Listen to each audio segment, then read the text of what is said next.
Hi ಎಲ್ಲರಿಗೂ ನಮಸ್ಕಾರ. ಬನ್ನಿ ಇವತ್ತು ಭಾಗ್ಯಲಕ್ಷ್ಮಿ ಸೀರಿಯಲ್ ಏನಾಗ್ತಾ ಇದೆ ಅಂತ ನೋಡಿಕೊಂಡು ಬರೋಣ. ಈ ಕಡೆ ಭಾಗ್ಯ ಮನೆಯಲ್ಲಿ ಬೆಳಗ್ಗೆ ಇದ್ದೇನೆ ಪಾಪ ಹಬ್ಬಕ್ಕೆ ಎಲ್ಲನೂ ಕೂಡ ರೆಡಿ ಮಾಡಿದ್ಲು. ಆದರೆ ಗೊತ್ತಿಲ್ಲ ಇನ್ನೇನು ಪೂಜೆ ಮಾಡೋ ಟೈಮಲ್ಲಿ ಇವಾಗ ತಾಂಡವ್ ಬಗ್ಗೆನೇ ಅವ್ರ ಅತ್ತೆ ಅವಳು ಮಾತಾಡ್ತಾ ಹಾಗೆ ನಿಂತಿದ್ದಾರೆ. ಆದರೆ ಇಲ್ಲಿ ಶ್ರೇಷ್ಠ ಮಾತ್ರ ಬೆಳಗ್ಗೆನೇ ಎದ್ಬಿಟ್ಟು ಕ್ಲೀನಾಗಿ ರೆಡಿ ಆಗಿಬಿಟ್ಟು ತಾಂಡವ್ಗೆ ಗೊತ್ತಿಲ್ಲದೇ ಹೋಟೆಲಿದ್ದ ಫುಡ್ಡನ್ನು ಆರ್ಡರ್ ಮಾಡಿದ್ದಾಳೆ. ಆದರೆ ತಾಂಡವ್ ಇನ್ನು ಆ ಟೈಮ್ಗೆ ಕೆಳಗಡೆ ಬಂದಿರಲ್ಲ. ಹಾಗಾಗಿ ಆ ಕಡೆ ಈ ಕಡೆ ಓಡಾಡಿಕೊಂಡು ಫುಡ್ ಬಂದಿದ ತಕ್ಷಣ ಹೋಗಿ ಅದನ್ನು ಕಲೆಕ್ಟ್ ಮಾಡ್ತಾಳೆ. ಬಂದುಬಿಟ್ಟು ಕ್ಲೀನಾಗಿ ಬೌಲಲ್ಲಿ ಅವಳೇ ಅಡುಗೆ ಮಾಡಿದಾಳೆ ಅನ್ನೋ ಥರ ಚೆನ್ನಾಗಿ ಅರೇಂಜ್ ಮಾಡ್ತಾಳೆ.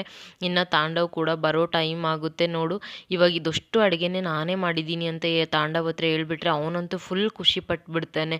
ನೋಡ್ತಾ ಇರ್ರಿ ಇವತ್ತು ತಾಂಡವ್ನ ಯಾವ ಥರ ನಾನು ಬುಟ್ಟಿಗೆ ಹಾಕ್ಕೊಳ್ತೀನಿ ಅಂತ ಈ ಕಡೆ ಶ್ರೇಷ್ಠ ಮಾತಾಡ್ತಾ ಫುಲ್ ಖುಷಿಯಾಗಿರ್ತಾಳೆ. ಇವನಂತೂ ಇವತ್ತು ಈ ಅಡುಗೆನೆಲ್ಲ ನೋಡಿಬಿಟ್ಟು ಫುಲ್ ಈಸಿಯಾಗಿ ನನಗೆ ಬಿದ್ದೋಗ್ಬಿಡ್ತಾನೆ ಅಂತ ಶ್ರೇಷ್ಠ ಅಂತೂ ಫುಲ್ ಖುಷಿಯಾಗಿರ್ತಾಳೆ. ಆದರೆ ಈ ಕಡೆ ಕುಸುಮ ಮತ್ತು ಭಾಗ್ಯ ಅಂತೂ ತಾಂಡವ್ ಬಗ್ಗೆನೇ ಮಾತಾಡಿಕೊಂಡು ಸ್ವಲ್ಪ ಜಗಳನೂ ಮಾಡ್ತಾ ಇರ್ತಾರೆ. ಅಂದರೆ ಭಾಗ್ಯಗೆ ಧೈರ್ಯ ಹೇಳ್ತಾ ಇದ್ದಾರೆ, ತಾಂಡವ್ ಯಾವುದೇ ಕಾರಣಕ್ಕೂ ಶ್ರೇಷ್ಠ ಹತ್ರ ಜೀವನ ಮಾಡಲ್ಲ, ನೋಡ್ತಾ ಇರು ಅವನು ಹೇಗೆ ಕಿತ್ಕೊಂಡು ನಿನ್ನ ಹತ್ರ ಬರ್ತಾನೆ ಅಂತ.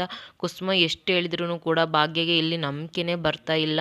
ಇನ್ನು ಅದೇ ಟೈಮಲ್ಲಿ ಪೂಜಾ, ಸುಂದ್ರಿ, ಅವರಮ್ಮ, ಮಾವ ಎಲ್ಲರೂ ಕೂಡ ಅದು ಕಾನ್ವರ್ಸೇಷನ್ನ ಕೇಳಿಸ್ಕೊಂಡು ಅಲ್ಲೇ ನಿಂತಿರ್ತಾರೆ. ಇನ್ನು ಈ ಕಡೆ ನೋಡಿದರೆ ತಾಂಡವು ಕ್ಲೀನಾಗಿ ರೆಡಿಯಾಗಿ ಕೆಳಗಡೆ ಬರ್ತಾನೆ. ಬಂದಿದ್ದ ತಕ್ಷಣ ಬಾ ಬೇಬಿ ಇವತ್ತು ನಿನಗೋಸ್ಕರ ನಾನು ಸ್ಪೆಷಲ್ ಆಗಿ ಹಬ್ಬದ ಅಡುಗೆ ಮಾಡಿದ್ದೀನಿ, ಇಬ್ಬರು ಕುತ್ಕೊಂಡು ಊಟ ಮಾಡಿ ಟೇಸ್ಟ್ ಹೇಗಿದೆ ಅಂತ ಹೇಳು ಅಂತ ಈ ಕಡೆ ಶ್ರೇಷ್ಠ ಹೇಳಿದ ತಕ್ಷಣ ನಿಜವಾಗ್ಲೂ ನೀನೇ ಅಡುಗೆ ಮಾಡ್ದ ಅಂತ ತಾಂಡವ್ ಕೇಳ್ತೇನೆ. ಹೌದು ಬೇಬಿ, ನಿಂಗೋಸ್ಕರ ನಾನು ಅಷ್ಟು ಮಾಡಲ್ವಾ, ಬಾ ಟೇಸ್ಟ್ ಹೇಗಿದೆ ಅಂತ ಹೇಳುವಂತೆ ಅಂತ ತಾಂಡವನ್ನ ಕೂರಿಸ್ತಾಳೆ. ಥ್ಯಾಂಕ್ ಯು ಸೋ ಮಚ್ ನಾನು ಏನೋ ಅಂದ್ಕೊಂಡಿದ್ದೆ ನಿನ್ನ, ಆದರೆ ನೀನು ನಿಜವಾಗ್ಲೂ ಆ ಭಾಗ್ಯಗಿಂತ ಒಂದು ಕೈ ಜಾಸ್ತಿನೇ.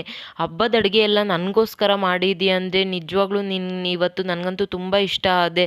ಬಾ ಇಬ್ಬರು ಕುತ್ಕೊಂಡು ಊಟ ಮಾಡೋಣ ಅಂತ ಶ್ರೇಷ್ಠ ತಾಂಡವ್ ಜೊತೆಯಲ್ಲೇ ಕುತ್ಕೊಂಡು ಊಟ ಎಲ್ಲ ಬಡಿಸ್ತಾ ಇರ್ತಾರೆ. ಇನ್ನೇನು ತಟ್ಟೆಗೆಲ್ಲ ಊಟ ಹಾಕ್ಕೊಟ್ಟಿದ್ಮೇಲೆ ಶ್ರೇಷ್ಠ ತಾಂಡವ್ನೇ ನೋಡ್ತಾ ಇರ್ತಾಳೆ. ತಾಂಡವ್ ಊಟ ಮಾಡ್ತಾ ಮಾಡ್ತಾ ಶ್ರೇಷ್ಠ ನನಗೇನೋ ಒಂದು ಡೌಟ್ ಇದೆ ಕೇಳಲ್ಲ ಅಂತ ತಾಂಡವ್ ಕೇಳಿದ ತಕ್ಷಣ ಏನು ಹೇಳು ತಾಂಡವ್ ಏನಾಯಿತು ಅಂತ ಕೇಳಿದರೆ ಏನಿಲ್ಲ, ಇದು ಹಬ್ಬದ ಅಡುಗೆ ಎಲ್ಲ ನೀನೇ ಮಾಡಿದ್ದು ತಾನೇ, ನಿಜವಾಗ್ಲೂ ನೀನೇ ಮಾಡ್ದ ಶ್ರೇಷ್ಠ ಅಂತ ತಾಂಡವ್ ಕೇಳಿದ ತಕ್ಷಣ ಇಲ್ಲಿ ಶ್ರೇಷ್ಠಗಂತೂ ಫುಲ್ ಶಾಕ್ ಆಗಿಬಿಡುತ್ತೆ.